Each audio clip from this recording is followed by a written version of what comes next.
جب آپ کے ساتھ کچھ ہوتا ہے، جب آپ تکلیف میں ہوتے ہیں، تو جب آپ ٹاک کرتے ہیں لوگوں، کسی سے بات، ایک بندہ ضرور ہونا چاہیے جس سے آپ بات کر سکیں.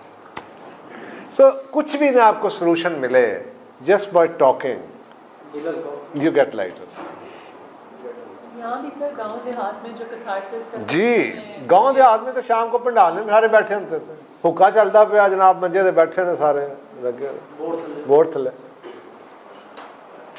سو یہ سیلف ڈسکلوجر ہے، it is a very important component of mental health.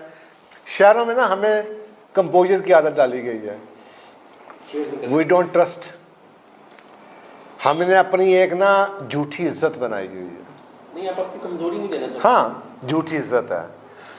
Friend شپ کھوکھلی ہیں. کیسے؟ ایکسلنٹ، زبردست، الحمدللہ، ونڈرفل، ٹیکا. اندر سے کھوکھلے، قرضے لے لے کے جناب گاڑیاں خریدی ہیں، پیسے ہے نہیں ہے، اگلی قسط سرتی ہے گی ہے، پوچھے کہ کیسے ہو، زبردست جی، الحمدللہ جی.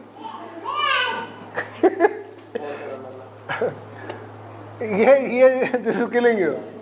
اب اور یہ اس کو آپ دیکھیں نا، یہ جو ڈیزیز بھی ہے نا، بائی پولر ڈس آرڈر ہی بنے گا یہ، اور کیا بنے گا. You are something else and you are portraying something else. آپ کچھ اور ہیں اور آپ نے دنیا میں اپنا اوپر ایک کور چڑھایا ہوا ہے جو اس میں وہ فٹ ہی نہیں ہوتے. آپ ایسے ہی ہے کہ کسی اور کے کپڑے پہن کے آپ چل رہے ہیں. So you are going to be uncomfortable. Be open up یار. بڑے ہوتے تھے، باپ ہوتا تھا، کوئی ہوتا ہے بیٹا کیا ہو، آج حالات خراب ہیں، بیوی ہوتی تھی، کوئی بھی ہو، ایک بندہ جس سے آپ دل کی باتیں کر سکیں کہ یار آج مجھے ایسا لگ رہا ہے. وہ ایک دفتر میں آپ دھکے کھا کے آ رہے ہیں، لڑائیاں ہو رہی ہیں، کسی نے کچھ کہہ دیا، باس نے کچھ کہہ دیا، کلائنٹ سے کچھ ہو گیا، جھگڑا، پریشانی ہے.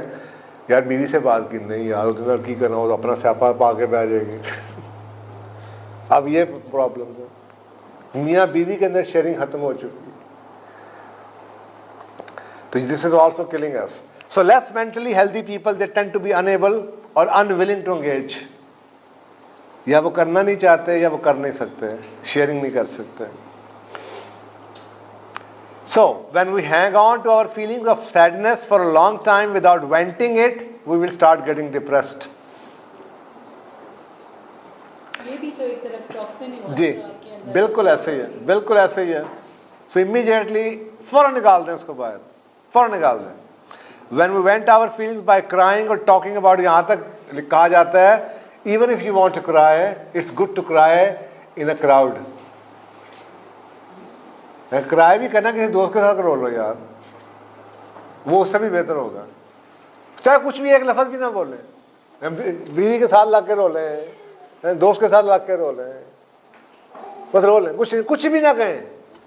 رونا بھی کہا ہے تو وہ کہتے ہیں کہ اس کا بھی اثرات ہیں کہ آپ خالی ایک روئیں یا دو کے ساتھ روئیں تو اس کا بھی فائدہ ہوگا آپ کو. بھائی ہمارے پاس میرے پروفیشنل کیریئر کے اندر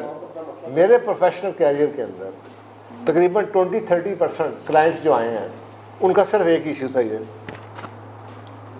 دے ہیو بین پیئنگ. میں کہتا رہا ہوں آپ کو کچھ نہیں ہے، زبردستی ایمرجنسی کی 30-40 ہزار روپیہ فیس جمع کروا کے نہیں ملنا. سوچیں وہ کتنے اکیلے ہوں گے، صرف سننے کے لیے آتے تھے، میری کو سن لیں. یہ اتنا بڑا ایشو ہے. جس دنیا کو آپ کہتے ہیں نا میرے 1.3 ملین فالوورز ہیں، میرے اتنے دوست ہیں فیس بک کے اوپر، you are so lonely my dear. جب آپ کے ٹوٹل فیملی میں 10 لوگ ہوتے تھے نا اس وقت آپ لونلی نہیں تھے. آج آپ کے پاس ہزاروں فرینڈز ہیں لیکن یو آر سو لونلی، کیونکہ فیک ویلیو پہ فرینڈ شپ ہے. موبائل بند، سب کچھ بند، سرور بند، دوستی بھی بند ہے. سو اس سے کیا ہوتا ہے، you will have psychosomatic symptoms if you don't share. Direct effect ہے. اور یہ سائیکوسومیٹک کیا ہوتا ہے، ایسی چیز جو فزیکل بن کے نکلے لیکن اس کے پیچھے وجہ مینٹل ہو، اسے ہم سائیکوسومیٹک کہتے ہیں. درد شروع ہوگی ٹانگوں میں، میگرین شروع ہو جائے، پلپیٹیشن شروع ہو جائے، ہارٹ برن شروع ہو جائے، انڈائجیشن شروع ہو جائے، اور آپ کو سمجھ نہیں آ رہی، تھکاوٹ بڑی ہے، جسم میں درد ہو رہی ہے، تو یہ سمٹمز ہیں لیکن اس کا اثر صرف اور صرف مینٹل ہے. اور اس کو ہم سائیکوسومیٹک ڈیزیز کہتے ہیں. ٹیسٹ میں کرائیں گے کچھ نہیں نکلے گا. آپ لوگوں میں سے کتنے ایسے لوگ ہیں ہاتھ کھڑا کریں جن کو کسی ڈاکٹر نے کوئی بیماری کہا ہو, جب ٹیسٹ کرایا کچھ نہیں نکلی, ہاتھ کھڑا کریں. یہ سارے سائیکوسومیٹک کیسز ہیں. کتنے پیسے میں نے آپ کے بچائے. کس کو میں نے بھی منع کیا ٹیسٹ نہ کرانا؟ آپ کو منع کیا خدا دے واسطے ٹیسٹ نہ کرائیں. آپ کے پیسے تو میں نے ایسے ہی پورے کر دیے, یہ ٹیسٹ کے پیسے بچا دیے آپ کے. میں نے ٹیسٹ نہ کرانا کیونکہ ٹیسٹ میں یہ بیماریاں کبھی نہیں نکلیں گی. یہ تو مینٹل ایموشنل بیماریاں بھائی, یہ ٹیسٹ میں کدھر نکل رہی ہیں؟ مار دیں گی آپ کو, ٹیسٹ میں نہیں نکلیں گی. کسی دن بیٹھے بیٹھے آپ صبح ٹیسٹ کرا کے آ رہے ہیں ECG first class, cardiac no issue, رات کو آپ کو ہارٹ اٹیک ہو جائے گا. یہ ہو سکتا ہے, لیکن ٹیسٹ میں نہیں آئیں گی یہ. تو وہ بیماریاں جو اس قسم کی ہیں انہیں ہم سائیکوسومیٹک کہتے ہیں. فزیکل ایلمنٹ کلنگ یو, دردیں ہو رہی ہیں لیکن سمجھ نہیں آ رہی کیوں ہو رہی ہے. ہر ٹیسٹ ٹھیک نہیں ہے. تو یہ کرے گی آپ کی, اگر آپ نے یہ چھوڑ